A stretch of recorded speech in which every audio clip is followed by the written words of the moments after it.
जब मन अशांत हो, विचार बिखरे हों, भावनाएं टूटी हुई हों, तो हमारा बाहर का संसार भी टूटे हुए टुकड़ों जैसा दिखाई देता है। अधूरा मन अधूरे अनुभवों को ही बुलाता है। डर से भरा मन डर पैदा करने वाली परिस्थितियां खींचता है। और जिसे भीतर भरोसा नहीं, उसे बाहर सहारा भी नहीं मिलता। लेकिन जैसे ही आत्मा स्थिर हो जाती है, जैसे ही चेतना का कंपन बराबर, संतुलित और एक दिशा में हो जाता है, तो वास्तविकता उस स्थिरता को आईने की तरह प्रतिबिंबित करने लगती है। यह वही क्षण है जब व्यक्ति महसूस करता है कि दुनिया उसके खिलाफ नहीं, बल्कि उसके भीतर की ऊर्जा के अनुसार उसके साथ बह रही है। जब भीतर डर न हो, तो बाहर के रास्ते अपने आप साफ दिखने लगते हैं।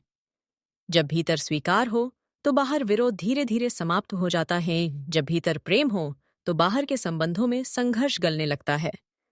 जब भीतर स्पष्टता हो, तो दुनिया आपकी दिशा को पहचानने लगती है। स्थिर आत्मा किसी चीज को मजबूर नहीं करती, और इसी कारण वास्तविकता उस पर सहजता से झुक जाती है। यहाँ बल प्रयोग नहीं, यहाँ ऊर्जा का संरेखण होता है। तो आइश ये अलाइनमेंट हुई है। आदेश आयो हुस्ता।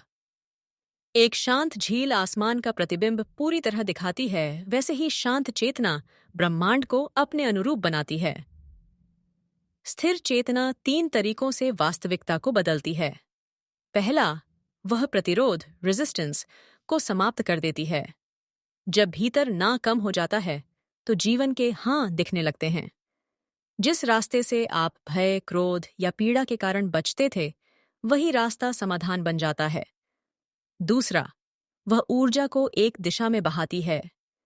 अस्थिर मन हर दिन अलग अलग दिशा में दौड़ता है, इसलिए जीवन भी बिखरा हुआ लगता है। लेकिन स्थिर आत्मा का हर विचार, हर इरादा, हर कदम एक सीध में होता है। इसी वजह से परिणाम तेजी से और सटीक आते हैं। तीसरा, वह समय को बदल देती है। यह सुनने में बड़ा है, पर अनुभव में बिल्कुल सरल।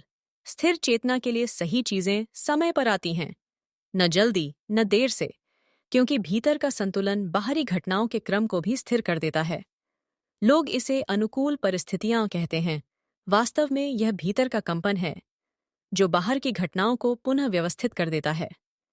जब आत्मा स्थिर होती है, तब व्यक्ति को संघर्ष नहीं करना पड़ता। डी चे संघर्ष की जगह प्रवाह आ जाता है। कर्म कठिन नहीं लगता, परिणाम भारी नहीं लगता, रास्ते बंद नहीं लगते। जो चाहिए उसकी ओर जीवन खुद धकेलने लगता है। यहीं से एक गहरी बात शुरू होती है।